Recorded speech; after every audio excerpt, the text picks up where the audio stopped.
Hello everyone, welcome back to connect study point. ये हमारा प्राचीन इतिहास का 5वां पार्ट है, जिसमें हम 20 क्वेश्चन डिस्कस करेंगे जो अलग अलग स्टेट पीएससी और पीएससी में आए हुए प्रश्न हैं। तो आपको जैसे स्क्रीन पे क्वेश्चन आता है अटेम्प्ट करना है और फिर मैं आपको उसका आंसर बताऊंगा। वीडियो रोकना, पूरा पढ़ना है क्वेश्चन, और लास्ट में आप अपना स्कोर जरूर बताना कि कितने आप सही करते हो। तो शुरू करने से पहले यदि आप चैनल पे नए हो तो चैनल को सब्सक्राइब जरूर कर लेना। तो शुरू करते हैं पहले क्वेश्चन के साथ। सिंधु घाटी सभ्यता के संदर्भ में निम्नलिखित पशुओं पर विचार कीजिए। यहाँ पे हम जो हड़प्पा सभ्यता संबंधित, सिंधु सभ्यता से संबंधित सारे टॉपिक ये क्लियर हो जाएंगे, आपके ऑब्जेक्टिव जो बनते हैं। तो यहाँ पे पशुओं के नाम दिए हैं 3, बैल, हाथी, गेंडा। तो इनमें से बताना है इन पशुओं की आकृतियां सिंधु मुद्राओं पर पाई जाती थी। मतलब कौन से पशु थे जिनकी मुद्राओं पे आकृतियां पाई जाती थी। तो इसका आंसर है आपका ऑप्शन डी। ये तीनों, बैल, हाथी और गेंडा, ये तीनों की आकृतियां पाई जाती थी सिंधु मुद्राओं पर। अगला क्वेश्चन, सिंधु घाटी सभ्यता के संदर्भ में निम्नलिखित कथनों पर विचार कीजिए। तो ये 2 ऑप्शन है यहाँ पे, इसको पढ़िए और इसका आंसर अटेम्प्ट कीजिए। मैं आपको इसका आंसर बता रहा हूँ। इसका है ऑप्शन सी, मतलब दोनों। अब दोनों क्या थे सिंधु घाटी सभ्यता में? यह प्रमुख लौकिक सभ्यता थी तथा उसमें धार्मिक तत्व उपस्थित था, वर्चस्वशाली नहीं था। ओके। उस काल में भारत में कपास से वस्त्र बनाए जाते थे। ये वेरी इंपॉर्टेंट लाइन है, याद रखने लायक। अगला, ये सब क्वेश्चन आए हुए हैं। ओके, सभी प्रश्न जितने भी मैं बात पढ़ा रहा हूँ। अगला क्वेश्चन,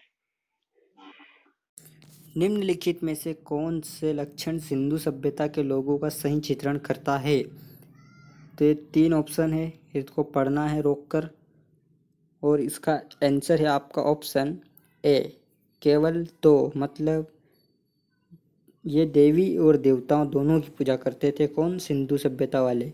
तो आपको ये याद रखना है। और क्या वे विशाल मंदिर और मस्जिद महल थे? नहीं थे उस टाइम। और घोड़ों द्वारा खींचे गए रथों का प्रयोग करते थे? नहीं करते थे। तो ऑप्शन 2। अगला, भारतीय पुरातत्व का जनक किसे कहा जाता है?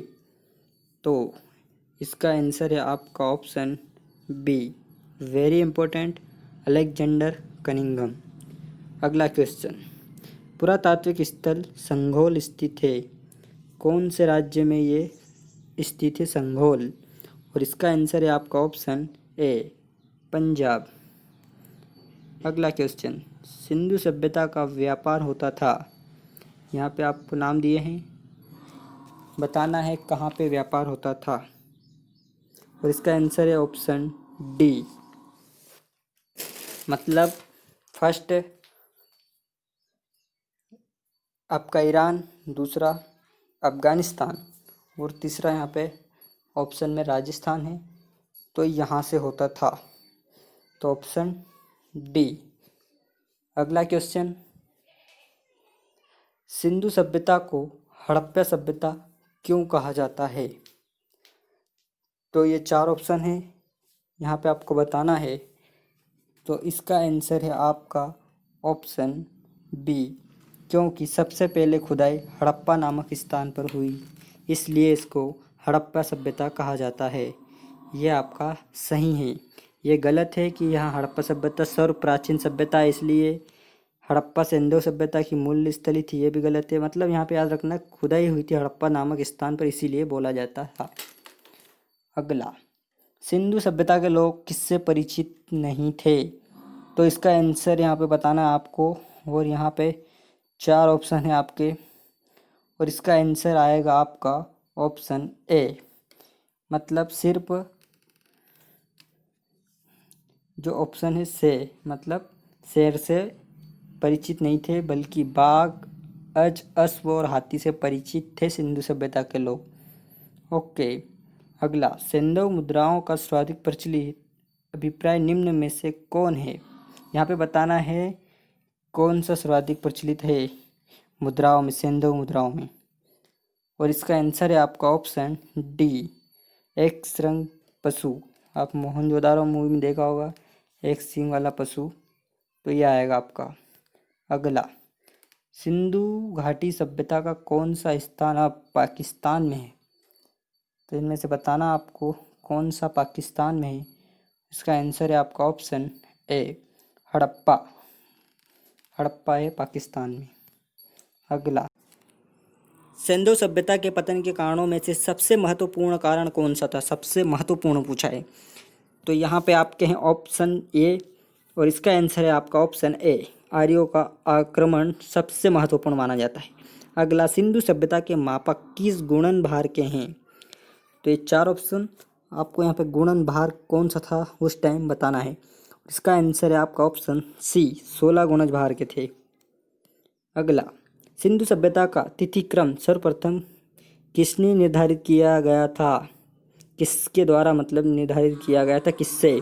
और इसका आंसर है आपका ऑप्शन ए, मेसोपोटामिया के अवशेषों के सापेक्ष, जो मेसोपोटामिया था उसके अवशेषों के सापेक्ष कालक्रम से किया गया था निर्धारित।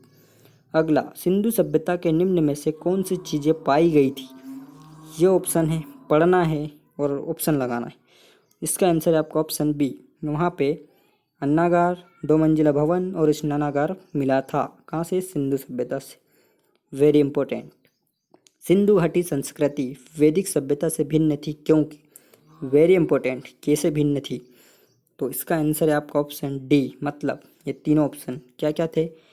इनके पास चित्रलेखी लिपि थी, इनके पास विकसित शहरी जीवन की सुविधाएं भी थी, और इनके पास लोहे और रक्षा शास्त्रों के ज्ञान का अभाव भी था। तो इसलिए सिंधु घाटी सभ्यता वैदिक सभ्यता से भिन्न थी। ओके, सिंधु सभ्यता के बारे में निम्न में से कौन सा कथन असत्य है?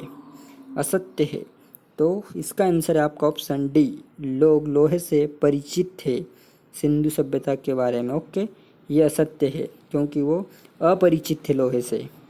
और ये तो सही है, व्यापार और वाणिज्य उन्नत दशा में था, नगरों में नालियों से बनी हुई थी, मात्र देव की उपासना की जाती थी, लेकिन ये लोहे से अपरिचित थे। अगला, सिंधु घाटी की सभ्यता को जानने का मूल स्रोत पाई जा गई है, कौन से ये पाई गई है स्रोत? ओके, तो इसका आंसर है आपका ऑप्शन सी, नगरों के अवशेष। सिंधु घाट सभ्यता निम्न में से किस युग के अंतर्गत आती है? कौन से युग के अंतर्गत आती है? और इसका आंसर है आपका ऑप्शन डी, आदि ऐतिहासिक काल। ओके, अगला, सिंधु घाटी सभ्यता संबंधित है, तो वही आपका आंसर आएगा शायद, तो बताना इसका, तो आएगा आदि ऐतिहासिक युग। तो ये थे आपके, टोटल हो गए अब तक के 100 क्वेश्चन, और अगला पार्ट आएगा, तो चैनल को कर ले सब्सक्राइब और वीडियो को कर दे लाइक। मिलेंगे अगले वीडियो में, तब तक के लिए टेक केयर, बाय बाय।